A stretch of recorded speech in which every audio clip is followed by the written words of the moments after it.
Sa loob ng isang oras, 3 truck ang nasangkot sa disgrasya sa EDSA sa Quezon City. Nagkabanggaan ng dalawa habang tumama naman sa mga barrier ang isa. May unang balita live si James Agustin.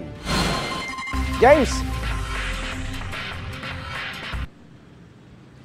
Igang, good morning. Halos isang oras isinara sa mga motorista itong EDSA Quezon Avenue flyover northbound dahil nga po dun sa magkasunod na aksidente na nangyari kaninang madaling araw. Naging pahirapan igan kasi yung pagtanggal dun sa dump truck na umararo sa mga barrier. Kaya nagdulot po ito ng matinding traffic sa mga motorista.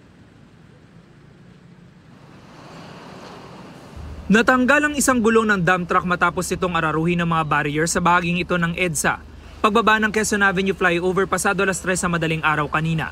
Ang ilang concrete barrier pumailalim pa sa truck, habang ang ibang barrier natumba sa kalsada. Ayon sa MMDA, 14 na concrete barrier, 3 plastic barrier at isang signage ang nabangga ng truck. Nag-deliver ang truck ng buhangin sa Taguig at pabalik na sa Porac, Pampanga nang mangyari ang aksidente. Nakatulog po ako, hindi ko na po na-control. Titikitan ng driver para sa reckless driving habang i-impound ng MMDA ang truck. Nagdulot na matinding traffic ang aksidente dahil nasakop nito ang 2 lanes ng kalsada. Hindi rin madaanan ng EDSA busway. Halos 30 minuto ang nakalipas at ilang metro lang ang layo sa nangyaring aksidente. Sumalpok naman ang isa na namang dump truck sa isa pang truck sa EDSA Quezon Avenue flyover northbound. Nabasag ang windshield ng dump truck na galing Santa Rosa, Laguna at pabalik sana sa Bacolor, Pampanga. Bagyang nasugatan ng driver at pahinante nito. Ang nabangga nitong truck may sakay na 35 motorsiklo na i-deliver sa Bulacan. Nakatigil lang kami sir, nagulat na lang kami sir, biglang para kung may spring na gumano na lang ako. Sobrang dito. Parang kinukuryente dito kanina.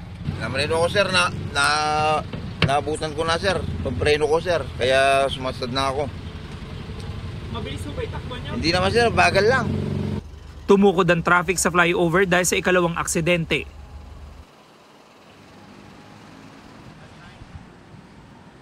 Samantala igan, ito na po yung sitwasyon ngayong umaga dito sa EDSA Quezon Avenue flyover northbound. 5:42 AM po nang buksan na muli sa mga motorista yung flyover na yan at dahil naipon yung mga sasakyan ay mabagal yung usad ng mga sasakyan. At isa pang factor dyan ay dito sa pinangyarihan mismo ng aksidente, nandito pa yung truck ng MMDA dahil pinapalitan na nila yung mga concrete barrier na inararo ng dump truck kanina. Pero paglampas naman po dito sa area na ito ng EDSA ay maluwag na ulit yung daloy ng mga sasakyan. Yan ang unang balita mula rito sa Quezon City. Ako po si James Agustin para sa GMA Integrated News.